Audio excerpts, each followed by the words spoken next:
Hi all welcomes to Bhavani lifestyle YouTube சேனலுங்க. இப்போ தாங்க இன்ஷாட்னு ஒரு ஆப்பை கண்டுபிடிச்சேன். கண்டுபிடிச்சிட்டு எப்படி வீடியோ எடிட்டிங் பண்ணுறதுன்னு தெரிஞ்சுக்கிட்டு கொஞ்சம் கொஞ்சமாக ஸ்டெப் பை ஸ்டெப்பாக நானே ஓனாக லேர்ன் பண்ணிக்கிட்டேங்க. ஊருக்கு கிளம்பி போயிட்டுருக்கோம். போகிற வழியில் இருக்கிற அந்த பிளேசஸ் தான் உங்களுக்கு வீடியோவாக ஷூட் பண்ணேன்.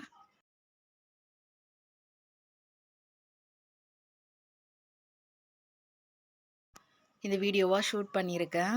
ரொம்ப சூப்பராக இருந்துச்சுங்க. வில்லேஜ் இல்லை, ஸோ 2 சைட்லேயுமே வந்து க்ரீனியாக கண்ணுக்கு குளிர்ச்சியாக இருந்துச்சு. கிளைமேட்டும் ஒரு மாதிரி மூடியாகவே இருந்துச்சுங்க. மழை வரா போல் இருந்தது, பட் மழை வரல, நல்லா இருந்துச்சு.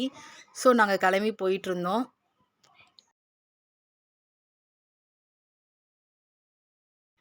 நல்லா பிரியாணிலாம் சாப்பிட்டுட்டு போயிட்டே இருந்தோம்.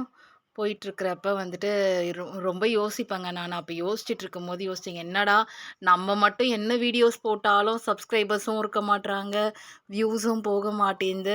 லாஸ்ட் டைம் ஒரு யூடியூப் சேனல் ஓப்பன் பண்ணேன். அது சரியா வரல. டெலீட் பண்ணிவிட்டு 2வது ஓப்பன் பண்ணியிருக்கேன்னு சொல்கிறேன்ல. ஸோ அதே மாரி தாங்க எனக்கு அந்த மாதிரி ஆயிடுமோன்னு கொஞ்சம் பயமாக இருக்குது. எல்லாரும் கட்டாயம் சப்போர்ட் பண்ணுங்க. சப்ஸ்கிரைப் பண்ணுங்க என்னோட வீடியோஸ்க்கு.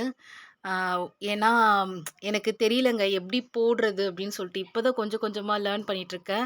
ஏதாவது மிஸ்டேக் பண்றேன் அப்படின்னா, நீங்க கமெண்ட் பாக்ஸ்ல கட்டாயம் கமெண்ட் பண்ணுங்க.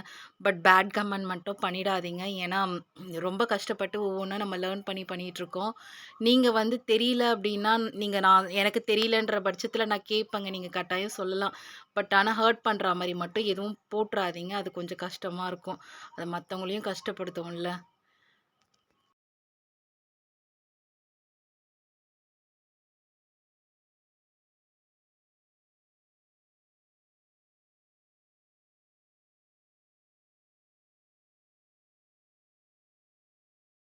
சின்ன சின்ன விஷயங்க தாங்க லைஃப்ல நம்மள மோட்டிவேட் பண்ணிட்டு போயிட்டே இருக்கணும். நம்ம என்னடா நமக்கு மட்டும் எல்லாமே இப்படி நடக்குதுன்னு யோசிக்கவே கூடாதுங்க. எனக்கு ஆக்சுவலா இந்த ஒரு டே ஃபுல்லாவே போயிடுச்சுங்க எனக்கு. நான் இப்போ 4 டூ 5 இருக்கும். அந்த டைம்ல தான் ட்ராவல் பண்ணிட்டுருக்கேன். ரொம்ப கஷ்டமா இருக்கு. நான் ஆக்சுவலா வீட்டுக்கு போய் ரீச் ஆக ஒரு 6 ஆயிடும்னு வச்சுக்கோங்களேன். அதுக்கப்புறம் ஈவினிங் போயிட்டு நம்ம ஒர்க் எல்லாம் முடிக்கணும். தேங்க்ஸ் ஃபார் வாட்சிங் பவானி.